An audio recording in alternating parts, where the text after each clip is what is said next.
si Attorney Claire Castro, "Uy, Claire, ano yung sinabi mo na meron tayong na meron tayong ibibigay na posisyon o trabaho kay Torre? Eh kung wala naman."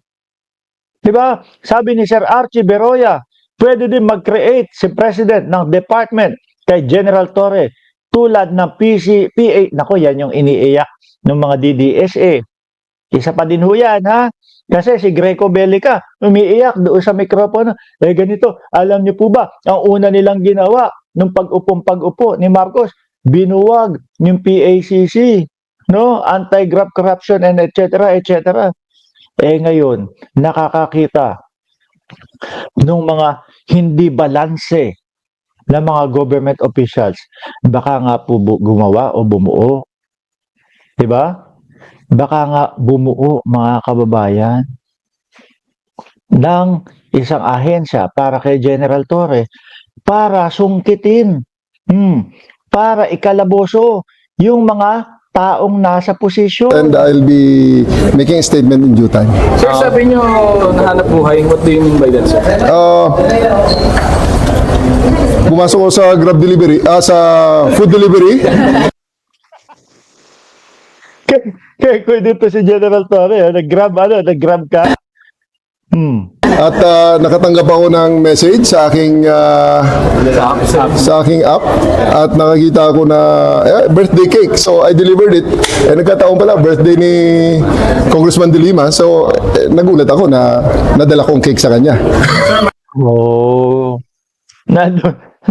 Kausap pala o ka-meeting si si Congressman. Naki-happy birthday na rin ako. Sir, may bagong posisyon na in-offer sa inyo.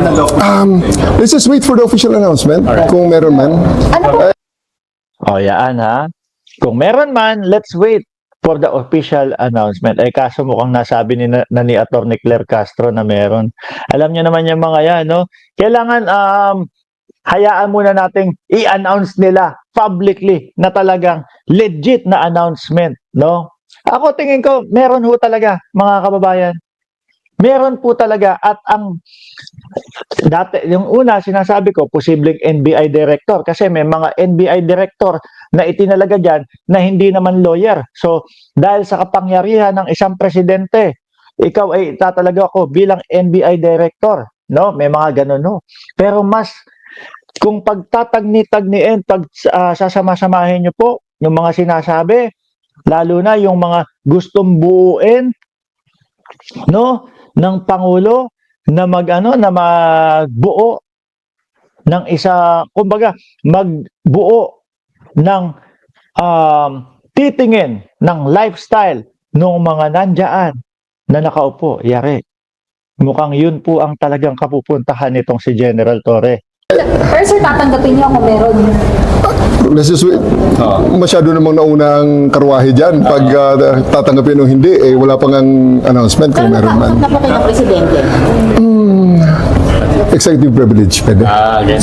Sir, you think yung pagtanggal sa inyo has anything to do with yung binawi na mga appointments mo? I'll make that will be included in my statement in due time. Hindi sa ngayon. Sir, ano pinag-usapan niyo ni Senator Laila? Ano po pinag-usapan niyo?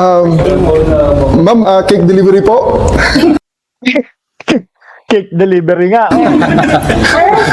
At nakipag-happy birthday at nag-happy birthday lang si General Torre, di ba? And well, seriously speaking, when I was the chief PNP, Congressman De Lima was among the first visitors in my office. Nakita niyo naman yan, we published it. She visited me and we talk about things. Sabi ni Ma'am Lucy, dapat mabulaga. Asan ba yun? Ang dami ko napindot. Sabi ni Ma'am Lucy, dapat mabulaga ang mga korap, mga DDS at Dutertes. So, sa ngayon, I just reciprocated. Kaya nga po mga bossing, dito po, litong-lito yung mga DDS. May mga nagsasabi, kawawa ka naman, Torre, tanggal ka, sibak ka, kaya inalis ka sa PNP chief. No, may mga ganong mga DDS. Meron din mga nagsasabi mga DDS, hindi dapat tayo maging masaya. Baka mamaya yung susunod na katungkulan ni Torre ay lalong mas ano sa atin, lalong mas kawawain yung ating mga iniidolo. The gesture, I found out that it's her birthday today. Actually, alam ko matagal na.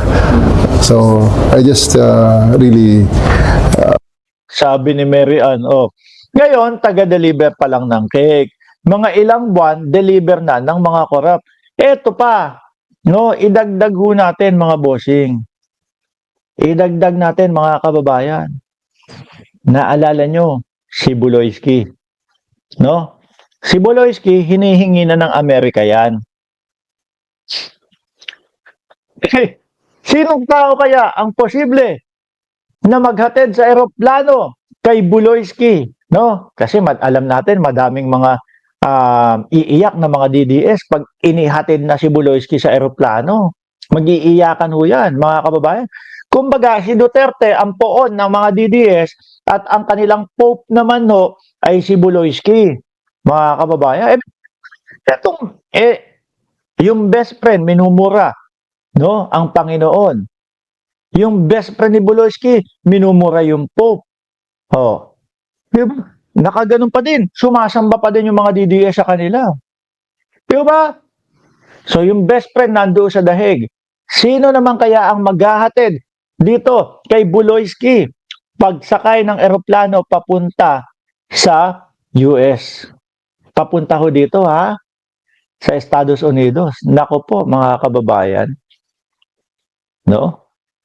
Baka si General Torre din ho yan. At muling paiiyakin ni General Torre yung mga DDS. Tuloy. wanted to wish her well on her birthday. Kaya nagdala lang ako ng simple cake. Yun lang. Ano pinag-usapan niyo, sir? Happy birthday.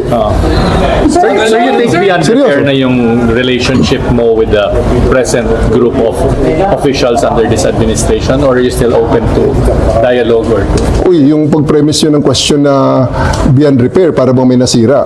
I'm telling you, simula kahit nakahapon sa official statement ni Secretary John Vic, di ba? May nasira ba? Wala naman ah. Wala. Di ba?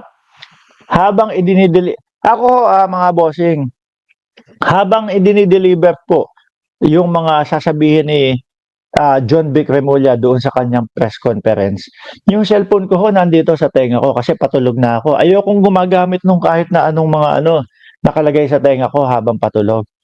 Manahu ako doon sa lola ko eh. Yung tipo bang yung radyo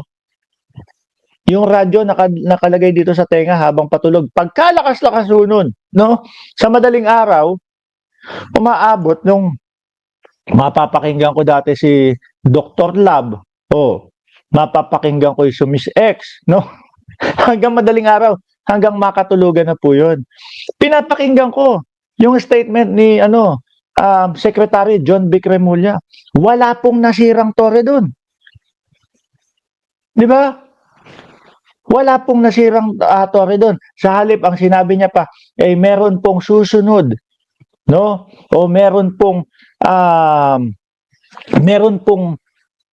iniaalok na posisyon kay General Torre, mga kababayan. Ayun lang po. Walang nasirang General Torre. It's all the president's choice, ang sabi niya. Which I in good support it. terms kayo, sir. Wala Di ba? Yun lang ho tayo, mga boss chief amo, sir. Ganun lang ho kasimple yun. Saan nakukuha ni Mark Ramos yung sinasabi niya merong kasunod o merong panibagong magiging posisyon kay Torre? Attorney Claire, John Vic Remulla, di ho ba, mga kababayan?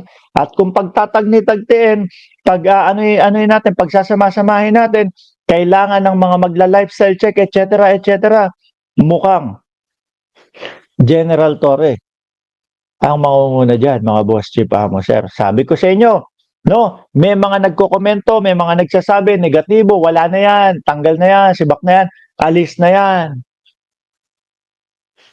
Tapos dito naman po sa ating channel, mukhang eto, tayo, sapat na po yung sinabi ni Attorney Claire, sapat na po yung sinabi ni John Vic Remulla, na mayroong posisyon na kasunod at inihintay na lang po yung pag-oo ni General Torre. Tapos ang usapan. No, merong kasunod. Muli po, mga boss, Chief Amo, sir, ako'y magpapaalam na po. kailangan ko na mag-almusal, mga kababayan. Maraming salamat and God bless po sa